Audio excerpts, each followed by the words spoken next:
Futebolaço, eu sou o Dieguinho. Bom, galera, tá entrando no ar a nossa segunda edição desta segunda-feira, como sempre com muitas informações para trazer para vocês. Antes disso, ó, dedo no like no começo do vídeo que já me ajuda bastante. Se forem novos aqui no canal, já se inscrevam, ativam o sininho das notificações e, claro, sigam minha conta pessoal lá no Instagram, beleza? Além disso, não poderia deixar de falar para vocês da minha grande parceira, que é o aplicativo da OneFootball. Ele é 100% gratuito e nele você consegue assistir ao vivo e de graça jogos do campeonato alemão, além de ter notícias do futebol brasileiro, europeu e sul-americano de graça na palma da sua mão. Também tabelas e dados estatísticos, classificações de campeonatos e o mais bacana, você pode personalizar o aplicativo com seu clube do coração. Você vai lá, marca o Vascão e aí toda a notícia dos gigantes da colina, o aplicativo manda a notificação na tela do seu celular. Baixe o OneFootball. O OneFootball é parceiro do canal Futebolaço. O link tá aqui, ó, na descrição do vídeo e no primeiro comentário fixado. E como eu sempre digo, quem baixa o OneFootball não consegue mais ver sem. Beleza? Bom, vamos começar o vídeo com uma notícia muito importante. Muito já se era comentado de que o Vasco não renovaria o contrato do Nenê. E, pois bem, a saída do Nenê do Vasco foi antecipada. O jogador tinha contrato até o dia 30 de abril e hoje, dia 10, as partes anunciaram o desfecho dessa última passagem do Nenê com a camisa do Vasco da Gama. Eu vou ler para vocês a nota oficial do Vasco e logo na sequência a gente comenta um pouco aqui. O Vasco da Gama informa que o atleta Nenê foi liberado pelo clube em comum acordo. Nesta segunda-feira, dia 10 de abril, os Gigantes da Colina agradecem ao ídolo pelos serviços prestados e deseja sucesso na sequência da carreira. Nenê retornará ao Vasco no próximo ano, quando iniciará seu pós-carreira em uma nova função. O jogador esteve no CT Moacir Barbosa na tarde desta segunda-feira, onde se despediu dos companheiros e funcionários do clube. Nenê teve duas passagens pelo Cruz Maltino, a primeira entre 2015 e 2018, quando conquistou os títulos do Carioca e da Taça Guanabara em 2016 invicto, e a Taça Rio de 2017. Retornou ao clube em 2021 e foi fundamental na campanha do acesso em 2022. O camisa 10 vestiu a camisa do Gigante por mais de 200 vezes e marcou 63 gols, além de distribuir 51 assistências. E o Vasco elencou algumas marcas do Nenê com a camisa do Vasco. Líder do Vasco em assistência no século XXI, 51. Segundo maior artilheiro do Vasco no século XXI, 63 gols. Segundo jogador do Vasco em participações em gols no século XXI, 114. Campeão da Taça Guanabara 2016 de forma invicta, campeão Carioca 2016 de forma invicta, campeão da Taça Rio de 2017 e artilheiro do Vasco nas temporadas 2016 e 2017. E foram mais de 200 jogos atuando com a camisa dos Gigantes da Colina, tá? Pela nota aí o Vasco informa de que o contrato foi rescindido de forma em conjunto. A janela de transferências brasileira está aberta aí até o dia 20 e fica agora a pulga atrás da orelha. O Vasco informa que o Nenê retornará para o início do ano que vem para assumir uma nova função no que o Vasco chama de pós-carreira, porém não sabemos, ficou meio estranho, porque em momento algum foi falado em jogo de despedida e será que o Nenê está indo para um outro clube? E como o próprio Nenê, o Vasco confirma na nota, eu vou deixar o Nenê num vídeo que ele gravou e publicou compartilhado junto com o Vasco, cita que volta para o clube no ano que vem, então o Nenê vai sair do Vasco para jogar 6 meses, nós estamos em abril, o campeonato acaba ali em novembro, 6, 7 meses, ficou meio estranho, né? Não entendi muito bem. Ou será que o Nenê vai só dar um gap agora, um time, 6 meses aí, para refrescar a cabeça, e aí ano que vem ele já volta nessa nova função. Então não ficou claro, em momento algum o Nenê cravou e o Vasco que é um encerramento de carreira. Tá dando a entender que existe a possibilidade dele jogar por outra equipe. Mas vale pro Nenê ir para uma outra equipe para jogar 7 meses? Enfim, a carreira é dele e ele que tem que saber o que ele acha melhor para poder fazer. E eu concordo com o que está na nota do Vasco. O Vasco trata o Nenê como ídolo e eu já falei bastante sobre isso. O Nenê é um cara gigante, na história do Vasco. E vou até usar um termo que o Zé Colmeia disse. O Zé Colmeia chama o Nenê de ídolo do apocalipse. E eu acho que essa alcunha, ela é perfeita. O Nenê não ganhou grandes títulos com a camisa do Vasco. Foi um Carioca, uma Taça Guanabara e uma Taça Rio.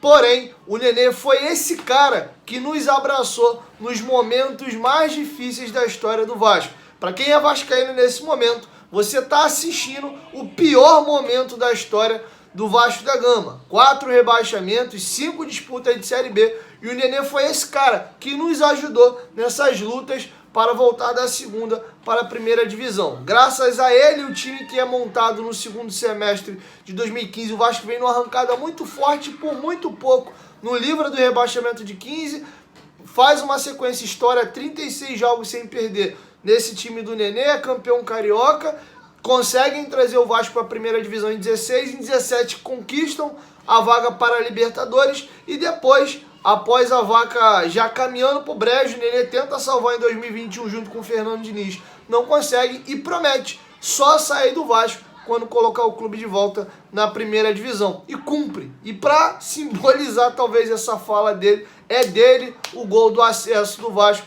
em 2022. O pênalti sofrido por Gabriel Peck e convertido pelo Nenê lá na Batalha de Itu. E com vocês, com os olhinhos marejados e chorando ali, a lágrima correndo aqui no cantinho do olho dele, o Nenê faz um vídeo aí se despedindo da torcida do Vasco e informando seu encerramento de bastão com a camisa do Gigante.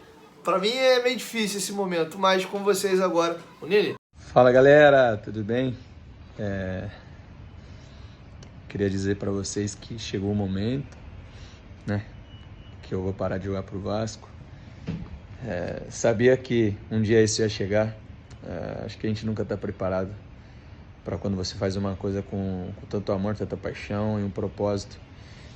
E vim para cá com um objetivo e acabou virando uma promessa, uma questão de palavra, né? Quando eu, a primeira vez, não consegui e não iria parar, disse que não iria parar de jogar enquanto não cumprisse essa promessa. E graças a Deus estou muito feliz de ter conseguido cumprir com essa promessa e realmente, né, ajudar o Vasco a estar de volta ao seu lugar, que era na Série A, e conquistar grandes coisas.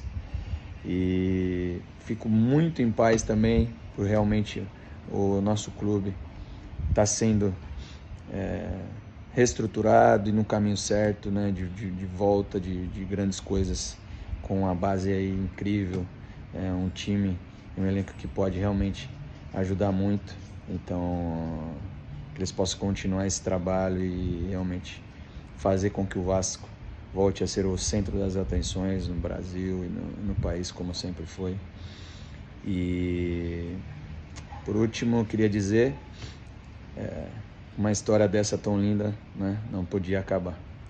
Então eu gostaria de dizer para vocês que ano que vem eu tô de volta, fora dos gramados, mas vou estar com vocês. Bom, galera, quero ouvir vocês, deixa a opinião de vocês aqui embaixo nos comentários sobre essa saída do Nenê, do Gigante da Colina, tá bom? Caminhando para a reta final, gostaria de dividir com vocês alguns assuntos. Primeiro, o diretor comercial do Vasco, Caetano Marcelino, deu uma entrevista ali bem curtinha ao Globo Esporte, comentando alguns assuntos e uma matéria que eles fizeram, que são esses próximos passos aí do diretor comandando o Vasco. Ele que saiu do Flamengo após chegar lá em 2019, em outubro do ano passado, assumiu essa pasta no Vasco da Gama, que era comandado anteriormente por Fábio Monterroso e também o Vitor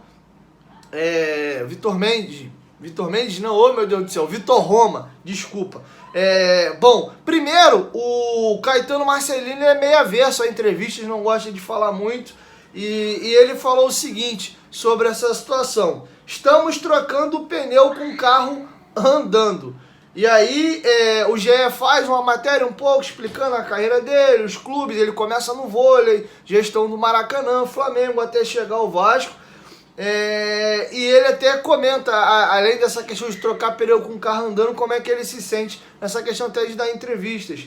Sabemos que a partir do momento que o escritório funcionar bem, tudo para fora também irá funcionar.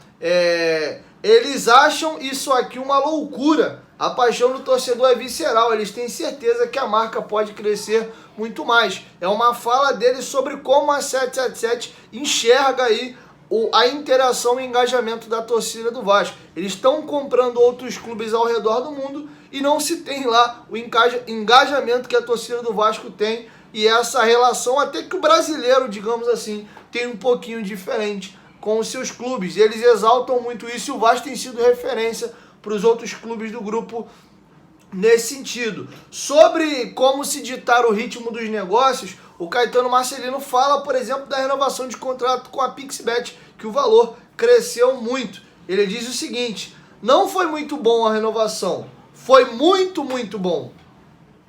Já foi o mercado entendendo que a marca do Vasco seria melhor gerida com o investimento que teria. E aí ele aproveita e fala também sobre a questão de São Januário, enfim, ida para o Maracanã e o plano de sócio que tem irritado um pouquinho o torcedor. A gente está melhorando essa prestação de serviço e dedicamos mais gente para a operação. O torcedor vai ter a percepção que o serviço está cada vez melhor. Vamos trocar a operação de bares, trocamos a tiqueteria, o nosso sócio torcedor vai melhorar muito. São promessas dele, vamos ver, porque até o presente momento, os bares lá em São Januário continuam mesmo, a galera continua ainda tendo reclamação às vezes para comprar ingresso, e São Januário não tá nada legal, né? E sobre o Maracanã, a 777 enxerga o estádio como um trunfo, e grava isso que a gente vai falar sobre isso numa entrevista que o Juan Arciniegas deu lá na Colômbia, e eu vou trazer para vocês aqui mais num outro vídeo, isso é tema para depois. Nossa intenção é dar acesso a todos, e não só no futebol, mas também a esportes olímpicos no Maracanãzinho. O americano é exemplo em gestão de estádio e de arena. Eles vão brigar muito forte aí pelo Maracanã. E, enfim, eu tô com sensação muito boa não. Pra mim tá claro aí que o Vasco tá tomando uma pernada e um rabo de anão aí do poder público. Enfim, dificilmente eu acredito que essa concessão vai sair da mão da dupla Fla-Flu. Para finalizar, eu gostaria de deixar com vocês uma alfinetada que o ex-presidente Alexandre Campelo deu ontem em seu Twitter, né? O Fluminense foi campeão carioca em cima do Flamengo. Germancano, mais uma vez, marcou 2 gols. E o Alexandre Campelo disse o seguinte: será que os planilheiros ainda acham que o Cano é caro? Ou eles não eram apenas cegos? Enfim, vocês lembram que teve toda aquela discussão num primeiro momento. Foi reprovada a contratação do Germancano porque não caberia dentro do orçamento do Vasco. O Cano foi super bem aqui, o Campelo na época bancou. Inclusive houve uma rusga ali que acabou algumas pessoas saindo do departamento. E agora o Germancano tá aí brilhando com a camisa do Fluminense. Enfim, aí já é um papo político, aí o Campelo que se entenda com os pares dele. Tô só trazendo para vocês aqui o que disse o nosso ex-presidente, beleza? Então é isso, galera. Assim eu encerro a nossa segunda edição. Tô partindo agora para gravar o Futebolaço Podcast, episódio 84. Cara, hoje é um dia bem bacana. Tô recebendo lá o Charla no nosso estúdio, Betão e o Bruno Cantarelli. Então a resenha vai ser incrível. Eu espero vocês lá, beleza? 1, 2, 3, Futebolaço. Tamo junto, família. A qualquer momento, quem volta, vai, tamo junto. Valeu, fui!